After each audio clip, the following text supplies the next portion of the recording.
Wow, that video gets me every time. Good morning, my name is Rickey Green.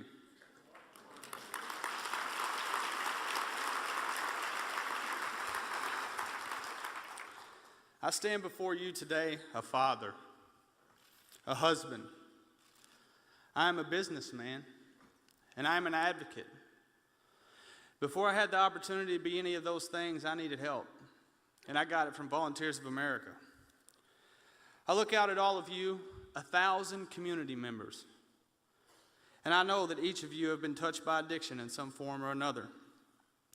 On December 11th, 2006, I became a member of the Any Links Club at Volunteers of America. What my membership to that club represents is my willingness and my commitment to go to any lengths to stay sober. You see, before I came to Volunteers of America, I was a criminal. I was a menace to society. And by age 15, I was a full-blown meth addict. You're probably thinking, 15, meth addict. I assure you this is a reality. As a matter of fact, I assure you this is a reality. You see, as a society, we treat the symptoms of addiction, never addressing the underlying issues that create those symptoms. Symptoms like trafficking and controlled substance first degree. That was one of my charges when I was arrested in May of 2003 and treated by the state correctional system. My treatment, a 5-year prison sentence. You're also probably wondering what led me to that point. At age 5, my parents divorced, and my father was absent the majority of my childhood. Betrayed by her first true love, my mother was left alone with a child to raise. She worked 2 jobs and struggled to even keep us afloat. I can't imagine the frustration and heartache she must have felt. I remember consoling her at a very early age while she would cry hysterically.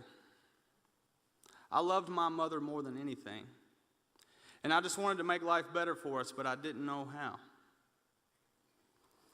As an only child in a single-parent home, I grew up hanging out with older cousins and their friends.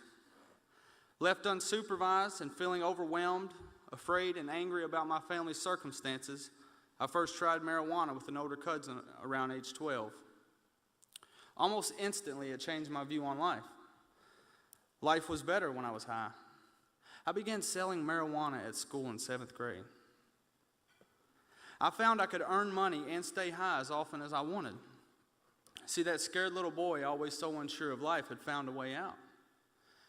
In my mind, I had solved the dilemma that is life. By my freshman year of high school, I was dealing in everything from marijuana to cocaine and running fully operational meth labs. Meth took the place of all the other substances. I had finally found the solution to that insatiable desire to escape, for a few more years at least. There was never enough to keep me feeling satisfied. I would go to any lengths to get my fix. I dealt in illegal firearms. My cousins and I have fired and had fully automatic weapons fired back at us. We're all lucky we're even alive, honestly. Meth too stopped working after a while. Had I not been arrested around that time, only God knows how much worse it would have gotten. I lived this. And I cannot imagine my children even being in the same school with someone that I just described to you as early as 7th grade. I honestly cannot imagine. I stand here vulnerable, facing your judgment, courageously sharing this information with you in the hopes that you might fully appreciate the life that Volunteers of America has given me and countless others just like me.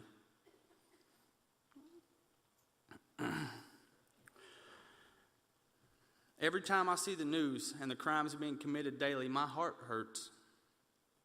My heart hurts for the mothers of these criminals, for their children. Please do not take me out of context here, but the majority of the crimes that I see on the news are not being committed by hardened criminals, rather by people in denial about their condition. I know I was.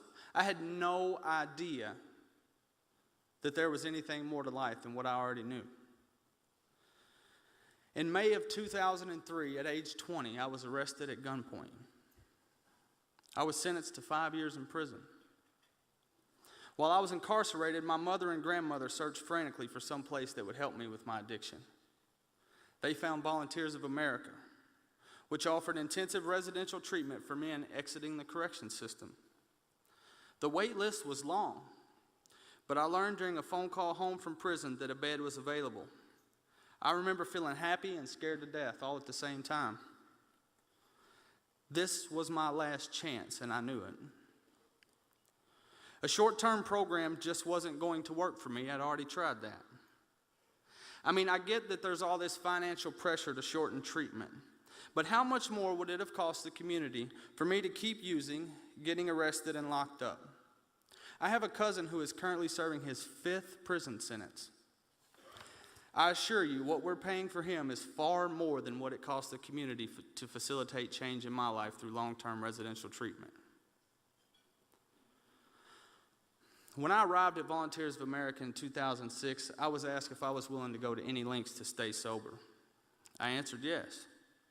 My counselor informed me that my drug dependence was but a symptom of a deeper problem. We immediately got down to causes and conditions. He told me that this process has a way of putting you right back where you would have been had you never even came off track. At 23 years old, fresh out of the state correctional system, I had no choice but to believe this man. That was a turning point for me. Over the course of the 12 months that followed, the staff at Volunteers of America would test my commitment. More than a little bit. These educated, credentialed, trained professionals do this work because they have a genuine desire to make the world a better place, and I believe that. Without these people, I have no doubt in my mind that I'd be dead or at best doing time in prison. We were up early every morning and spent long days working on ourselves and contributing in various ways to the facility, cleaning, gardening, assisting the staff. Individually, we were tasked with clearing away the wreckage of our past, and we were to set right all of our wrongs. Every minute of every single day was accounted for, with multiple group therapy sessions, addiction education classes, and accountability groups. This was an intense program. By the end of each day, I was physically, emotionally, and mentally exhausted. So when you hear the term intensive residential treatment, that's what it looks like at Volunteers of America. As a result, ideas, emotions, and attitudes that have been the guiding force of my life were cast to one side, and a completely new set of concepts and motives took their place. The compassion and accountability they provided me every single day helped me to become a new Rickey Green. I have not had a drink or a drug since April 19th, 2006.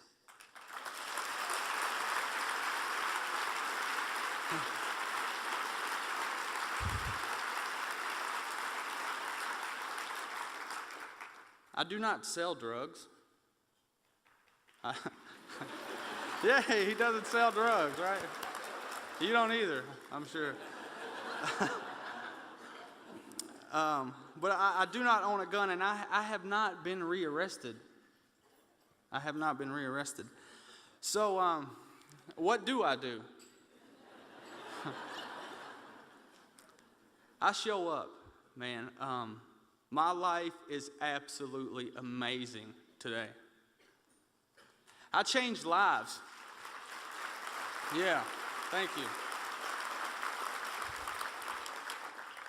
I change lives. See, I mend broken families. I do this. I mend broken families.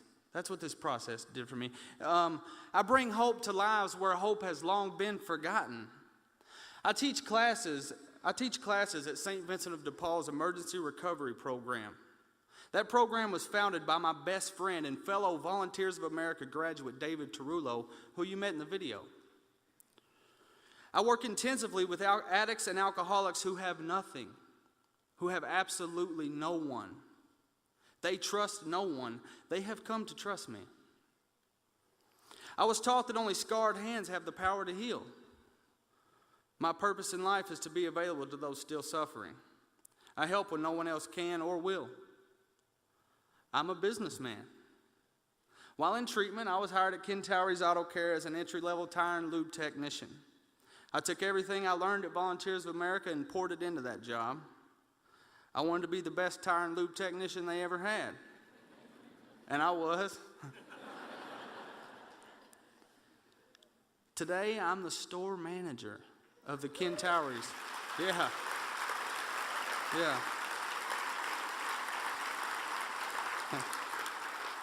I'm the store manager of the Kentowries on Bardstown Road, the place you trust with all your automotive needs from this day forward.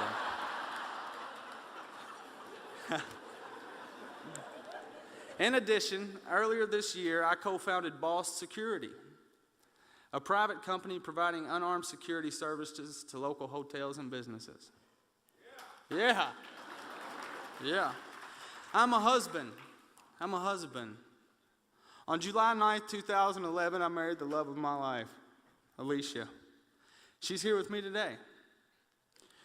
Together, we have bought a house and filled it with two of the best-looking little boys you could ever imagine. They are perfect. Caden is 4 and Kendall is 1. We're currently shopping for private schools. I never thought I would be in a position to shop for private schools.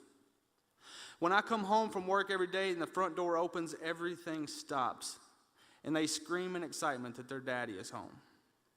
See, but for the grace of God and Volunteers of America, I would have never known that feeling. To them, I am a hero. They do not know the guy I just described to you. So thank you, Volunteers of America, for being there for me. Thank you for giving me a life worth living today. I left Volunteers of America owing a debt from my life. I pay back that debt in many different ways. I'm here today doing just that. So thank you all for allowing me to serve. My hope is that by hearing my story today, you'll feel moved to get involved with Volunteers of America and support a mission that has changed my life forever. So thank you.